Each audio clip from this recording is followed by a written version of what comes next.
सफल तब माने जाएंगे जब आप हर दिन आनंद पूर्वक जीवन जीते जीते धन्यवाद करते हुए अपने दिन को व्यतीत करते हैं। आपके जीवन में बहुत कुछ होने के बाद भी ना तो शांति है, ना प्रेम है, ना आनंद है, ना प्रसन्नता है, ना कोई खुशी है, ना कोई निर्भयता है, ना कोई निश्चिंतता है। इसका मतलब है कि आपको जीना नहीं आया। जिन्होंने निर्णय लिया अपने जीवन में, भक्ति को अपनाया तो चरम तक पहुंच गए। नहीं जानते कि मुझे कौन सिखाएगा, कौन बताएगा, कौन बैठाएगा, लेकिन इतना मालूम है कि निर्णय कर लिया, चल पड़ा हूं, पहुंचूंगा। सफल तब माने जाएंगे जब आप हर दिन आनंद पूर्वक जीवन जीते जीते धन्यवाद करते हुए अपने दिन को व्यतीत करते हैं। और अगर आपके जीवन में बहुत कुछ होने के बाद भी ना तो शांति है, ना प्रेम है, ना आनंद है, ना प्रसन्नता है, ना कोई खुशी है, ना कोई निर्भयता है, ना कोई निश्चिंतता है, इसका मतलब है कि आपको जीना नहीं आया। इसलिए जब मैंने ये कहा था कि महल मिले या मिले झोंपड़ी, जिंदगी वही अच्छी जहां शांत रहे खोपड़ी, ये दिमाग। वो छोटी सी झोपड़ी में भी हो सकता है, बड़े से महल में भी हो सकता है, वो घर में भी हो सकता है, बाहर भी हो सकता है।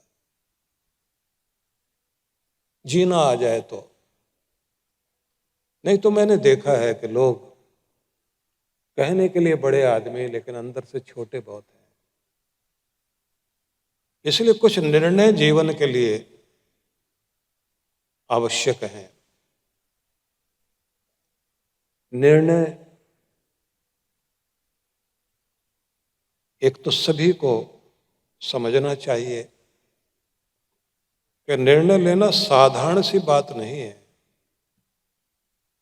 निर्णय लेने का मतलब है अपने भविष्य को बनाना। कोई भी डिसीजन आप लेते हैं वो साधारण चीज नहीं है, उससे आपका भविष्य तय होता है, उससे आपकी आगामी जिंदगी तय होती है। और निर्णय लेने के लिए यह जरूरी है कि आपका मस्तिष्क बहुत शांत होना चाहिए। निर्णय के लिए जल्दबाजी बिल्कुल नहीं चाहिए, लेकिन इतनी देर भी मत कर देना कि निर्णय ही न ले पाओ। निर्णय लेना, इसकी शुरुआत आप जहां हैं वहीं से शुरुआत करिए कि मैंने क्या क्या निर्णय लेना। अब आप जरा देखिए कि जिन लोगों ने कुछ निर्णय लिए उन लोगों ने अपने जीवन को कितना कीमती बनाया। निर्णय ध्रुव का बालक था। निर्णय था कि मुझे राजाओं के राजा के गोद में बैठना है और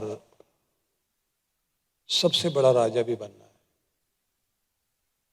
छोटा सा बच्चा, मन में भावना आई, निर्णय ले लिया। अब यह भी समझ में आ गया कि उस राजाओं के राजा से मिलने के लिए तप भी करना पड़ेगा, जप भी करना पड़ेगा, आराधना भी करनी पड़ेगी, साधना भी करनी पड़ेगी, घर भी छोड़ना पड़ेगा, निकलना भी पड़ेगा, कठिनाइयों के बीच भी जाना पड़ेगा, मां की गोद से भी दूर जाना पड़ेगा, सुख सुविधाओं के इस क्षेत्र से बाहर निकलना होगा। निर्णय ले लिया। तो जिनके नाम पर हमारे देश में नक्षत्र का नाम भी रखा गया है, ध्रुव तारक, जिस तारक का दर्शन विवाह के समय कराया जाता है और कहा जाता है ध्रुवम पश्य, होने वाला पति विवाह की वेदी पर वधु की ओर देखकर बोलता है ध्रुवम पश्य, तो वो बोलती है पश्यामि, देख रही हूं। तो फिर कहा जाता है कि प्रेरणा लो, कि जैसे पूरी दुनिया के लिए, विश्व के लिए, प्राणियों के लिए, मनुष्यों के लिए ध्रुव अपने स्थान पर होकर दिशा देता है, भटकों को राह दिखाता है, अविचल है, अपनी जगह से डिगता नहीं। बस तू भी ये ध्यान रखना, मर्यादा, घर को संभालना, परिस्थितियों के बीच अपने आप को टिकाए रखना, इसमें तुम्हें और मुझे दोनों को ध्रुव तारक बनना होगा। 25,000 सालों के बाद एक अंश आगे बढ़ता है ध्रुव तारा। आपके ऋषियों ने यह कहा कि गृहस्थ के 25 साल हैं, तब एक अंश आगे चले जाना वानप्रस्थ की ओर। लेकिन टिकाव आपकी जिंदगी में हो। धरती हिल जाए तो आप देखते हैं भूकंप आता है। अगर घर की महिला वो अपनी जगह से हिल जाए तो घर में भूकंप आ जाता है। अब जिनके नाम पर तारक का नाम, तारे का नाम, स्टार का नाम, एक तो वो जो रील के स्टार है ना, पर्दे के स्टार हैं, वो आपके स्टार नहीं है। आपके स्टार वो हैं जिनके कारण तारों में भी आपका नाम लिखा हुआ है, वही ध्रुव तारक। तारे का नाम भी ध्रुव तारा है। याद रखिए, जिन्होंने निर्णय लिया अपने जीवन में, भक्ति को अपनाया तो चरम तक पहुंच गए।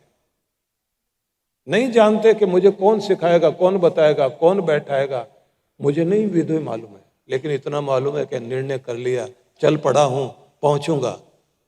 अब वन में इतनी लगन, इतनी बड़ी तरंग भीतर से जो उसके प्रकट हो रही है, पूरे यूनिवर्स में, ब्रह्मांड में शक्ति जा रही है तरंगों की। कोई संकल्पवान शुद्ध हृदय वाला बालक वन के बीच आकर खड़ा हुआ है, चाहता है परम से जुड़ना, उसको साथ देने की जरूरत है। नारद जी प्रकट हो गए। नारद जी ने कहा, तुम्हारा गुरु मैं बनूंगा, मैं तुम्हें मार्ग बताऊंगा, मैं तुम्हें भीतर जाने का रास्ता दूंगा, मैं तुम्हारे लिए सहयोगी बनूंगा।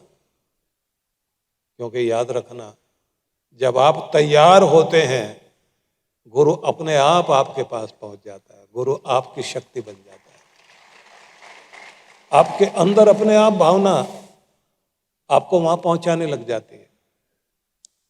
तो जिन्होंने अपने जीवन में संकल्प किया, जिनके मन में विचार शक्ति जागृत हुई, जिनकी कार्य प्रणाली ईश्वर के प्रति जागृत हो गई कि मुझे इस तरफ चलना है, तो साधारण दुनिया के लक्ष्य भी उसके लिए मुश्किल नहीं होते। और ईश्वर कृपा तो, बल्कि ईश्वर ही मिलना कठिन नहीं हो जाता। इसलिए मैं सबसे पहले तो आपसे यह कहूंगा कि हमें निर्णय लेने वाला बनना चाहिए। निर्णय लेने के साथ संकल्पित होना चाहिए।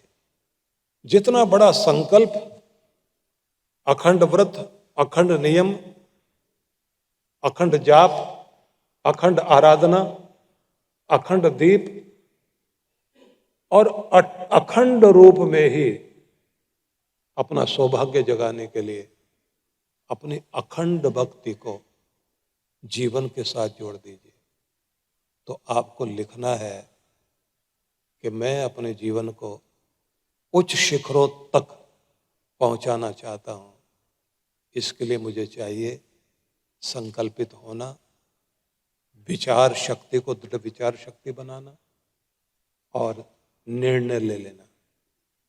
फिर उस निर्णय के लिए कितने भी कठिन परिस्थितियों का सामना करना पड़े, मैं उसके लिए तैयार हूं।